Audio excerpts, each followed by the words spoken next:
शिव रामेश्वरा हर हर भोले नमः शिवाय रामेश्वराय शिव रामेश्वराय हर हर भोले नमः शिवाय शिव रामेश्वराय शिव रामेश्वराय हर हर भोले नमः शिवाय रामेश्वराय शिव रामेश्वराय हर हर भोले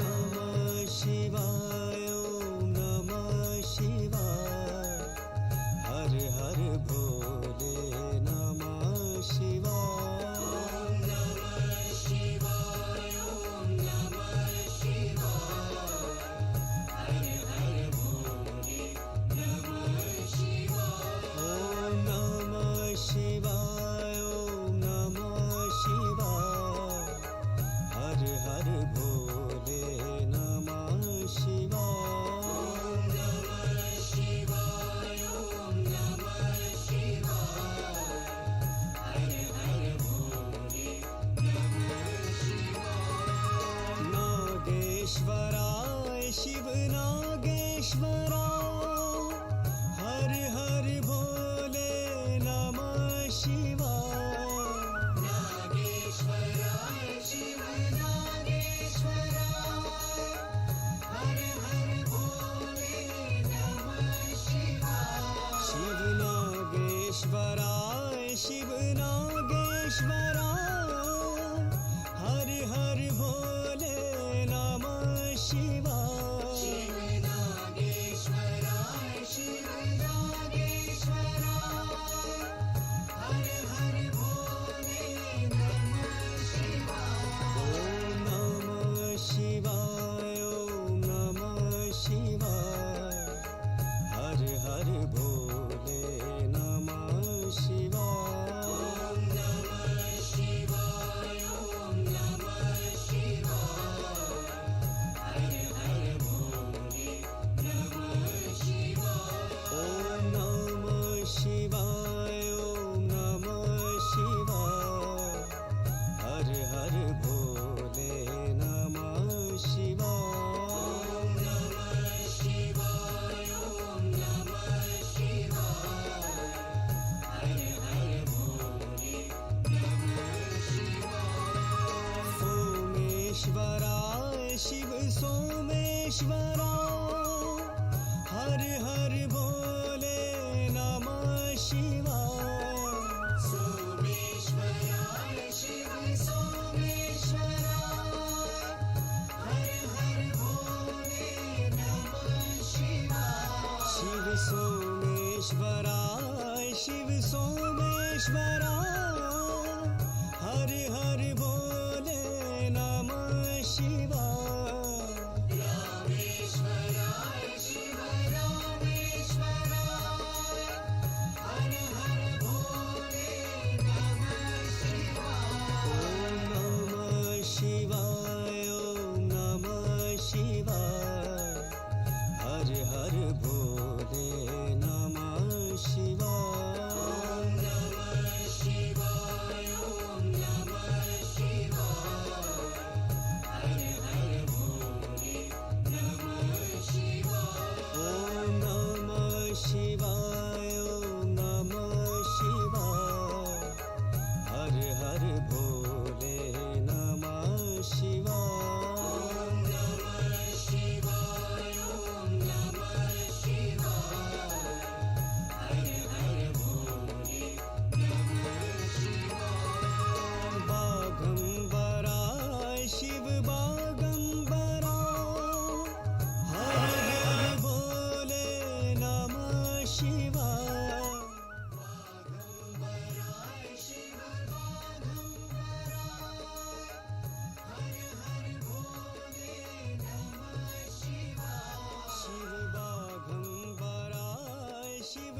Can we ask for the friends and extended family to please go through to the hall? Be seated.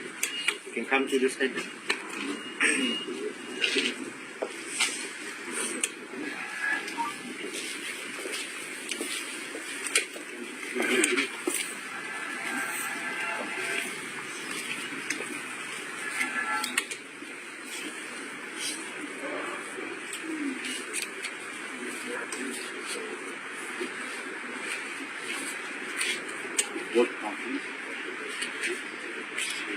Worship, please. Atmadatvaya swada. Drink the water, please. Vidyadatvaya swada. Worship, please. Sivadatvaya swada. Show your left arm.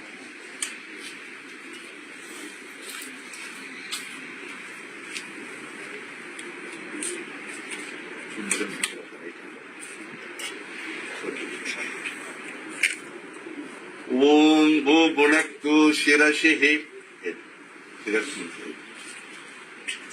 Om Bhuva Bhunaktu Netro. Om Java Bhunaktu Gandho. Om Mama Bhunaktu Hridayo. Om Jana Bhunaktu Nabhyam. Nabhyam means never forget. Om Tava Bhunaktu Bhadyo, both feet. Om Satyam Bhunaktu Bhuna Sirashihi. Again, transfer the both water in your both hands. Om Ham Brahma Bhunaktu Sharvatraha, from the head to the foot. With the pranayama, keep the form like that. Hold the right nostril with the right thumb. Through the left nostrils, breathe in, retain some time, fill your diaphragm, fill your lungs and chest. After that, close the lip and breathe in. Okay? Breathe in, please.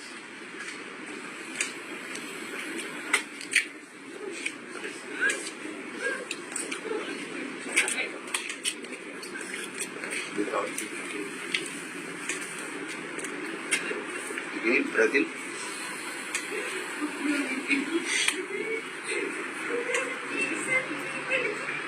Breathe out. One more time, breathe in.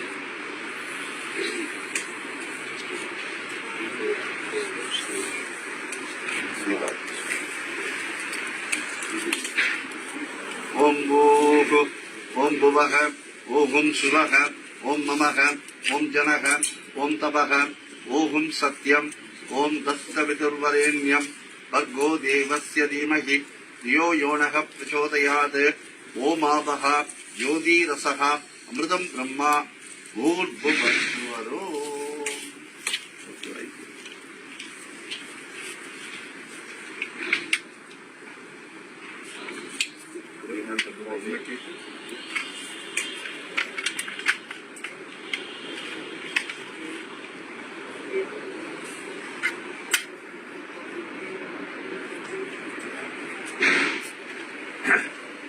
Om Guruve Sarvalohanam Vijate Pavarohinam Nidaye Sarvavidyanam Shri Dakshinamurtaye Namo Namaha. Guru Brahma, Guru Vishnu, Guru Devo Mageshwaraha, Guru Sakshat Parabrahma, Tasmai Shri Gurave Namo Namaha.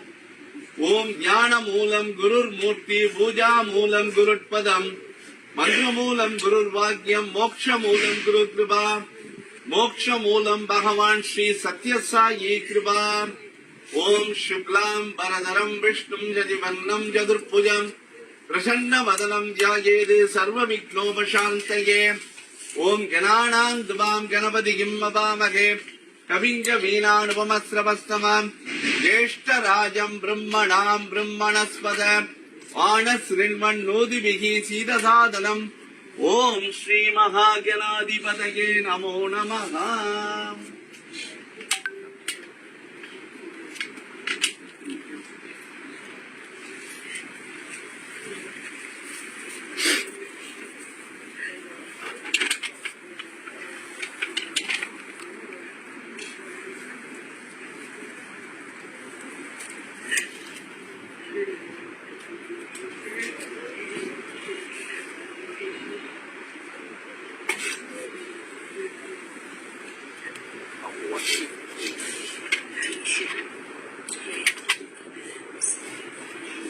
वेङ्कटेशमणे शैवगोदावरी Narmada Sindhu Kaveri नमस्तुभ्यं नमो नमः त्र्यम्बकं यजामहे सुगन्धिं पुष्टिवर्धनम् ऊर्वारुकमिव वन्दनात् मृत्योर्मुक्षीयमामृतात् ॐ नमः शिवाय ॐ नमः शिवाय ॐ नमः शिवाय नमो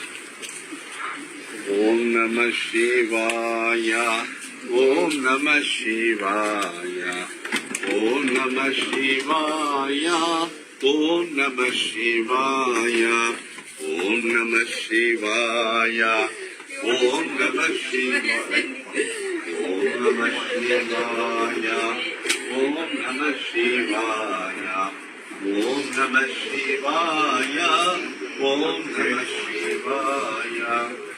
Om Namah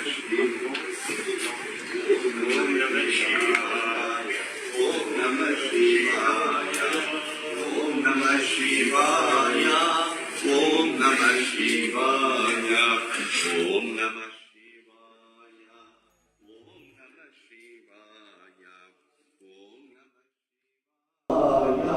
Om Namah Shivaya, Om Namah Shivaya, Om Namah Shivaya, Om Namah Shivaya,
गुरु साक्षात् परब्रह्मा तस्मै श्री गुरवे नमो नमः।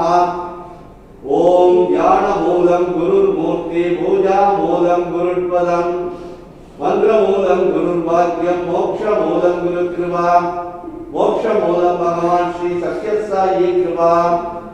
ओम शुक्लां वरदरं विष्णुं शशिवर्णं चतुर्भुजं प्रसन्नवदनं ध्यायेत् सर्वविघ्नोपशान्तये। ओम உலகெல்லாம் உணர்ந்தோதற்கரியவன் விரவுலாவிய நீர்மலிவணியன் அழகில் சோதியன் நம்பலத்தாடுவான் மலர்சிலம்படி வாழ்த்தி வணங்குவான். ஓம் ரங்கசாமி பிள்ளை நாம்யாம் ஆத்மசாந்தி நிவாரணாக்கும் அந்தர் சேஷ்டி தீபாராதனை தரிசயாமி. ஓம் தூபம் ஆக்ராமயாமி தூபம் தரிசயாமி. ஓம் நம சிவாய ஓம் நம சிவாய ஓம் நம சிவாய நம.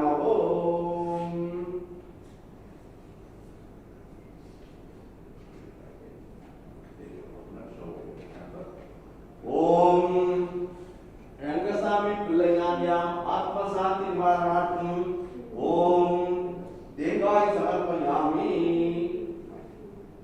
गंगाजलं समर्पयामि गंगाजलं समर्पयामि गंगाजलं समर्पयामि.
ஓம் பெற்றதாய் தனை மகமறந்தாலும் பிள்ளையை பெரும் தாய் மறந்தாலும் உற்ற தேகத்தை உயிர் மறந்தாலும் உயிரை வேவிய உடல் மறந்தாலும் கட்டணஞ்சகம் கலை மறந்தாலும் கண்கள் நின்று இமைப்பது மறந்தாலும் நற்றவத்தவர் உள்ளிருந்து ஓங்கும் நமச்சிவாயத்தை நான் மறவேனா.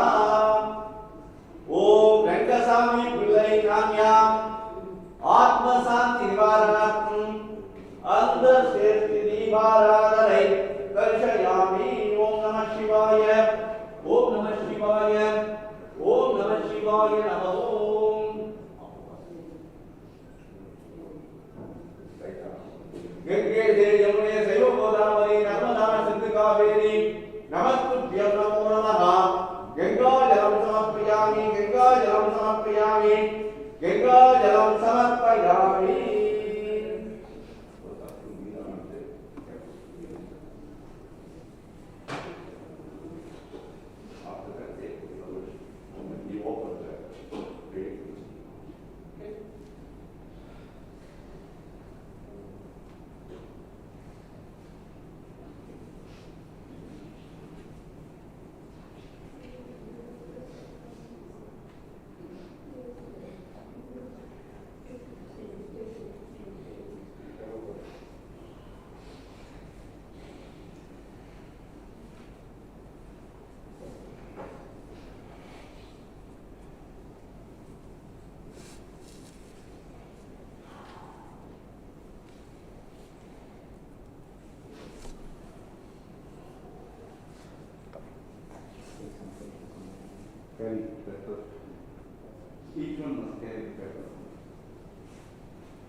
यजामहे सुगन्धिं पुष्टिवर्धनम् ऊर्वारुकमिव वन्दनात् मृत्योर्मुक्षीयमामृतात् ॐ नमः शिवाय ॐ नमः शिवाय ॐ नमः शिवाय नमः पुष्पाञ्जलिं समर्पयामि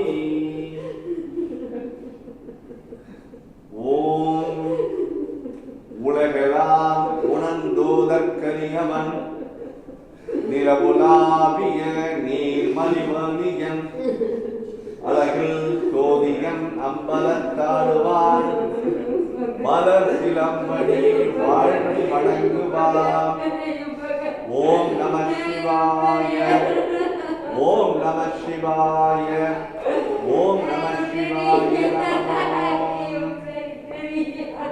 ஓம் ஓம் நம சிவாய ஓம் நம சிவாய ஓம் நம சிவாய நமோ ஓம் நம சிவாய ஓம் நம சிவாய ஓம் நம சிவாய நமோ ஓம் நம சிவாய ஓம் நம சிவாய ஓம் நம சிவாய நமோ ஓம் நம சிவாய ஓம் நம சிவாய ஓம் நம சிவாய நமோ ஓம் வாசுதேவசுதம் தேவம் கம்சசானூரவர்தனம் தேவகீ பிரம்மானந்தம் கிருஷ்ணம் வந்தே ஜகத்குரும் ஓம் ஸ்ரீ கிருஷ்ணாய கோவிந்தாய கோபீஜனவல்லபாய நமோ நமः ஓம் வாசுதேவசுதம் தேவம் கம்சசானூரவர்தனம் தேவகீ பிரம்மானந்தம் கிருஷ்ணம் வந்தே ஜகத்குரும் ஓம் ஸ்ரீ கிருஷ்ணாய கோவிந்தாய கோபீஜனவல்லபாய நமோ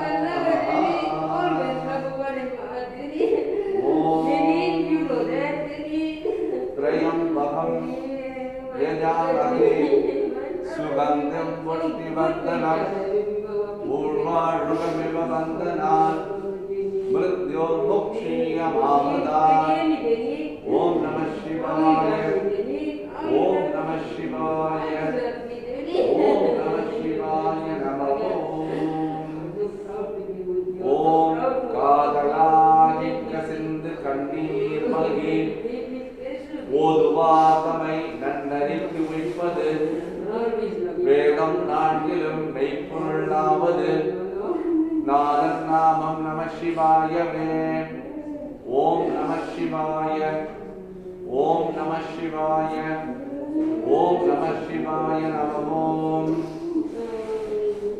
ஓம் மூகம் கரோதி வாசாலம் பங்கும் லங்கயதே கிரியம் யக்ருபாதமஹம் வந்தே பரமானந்தமாதவம் ஓம் ஸ்ரீ கிருஷ்ணாய கோவிந்தாய கோபீஜனவல்லபாய நமோ நமः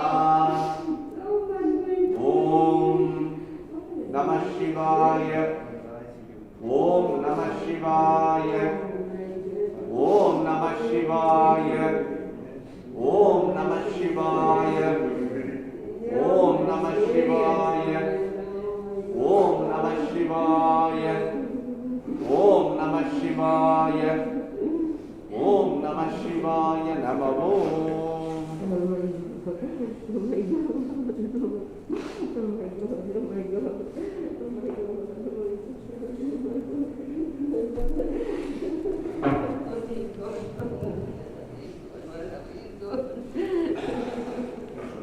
ஓம் நம சிவாய ஓம் நம சிவாய ஓம் நம சிவாய நமவோம் ஓம் நம சிவாய ஓம் நம சிவாய ஓம் நம சிவாய நமவோம் on? Yeah, no use.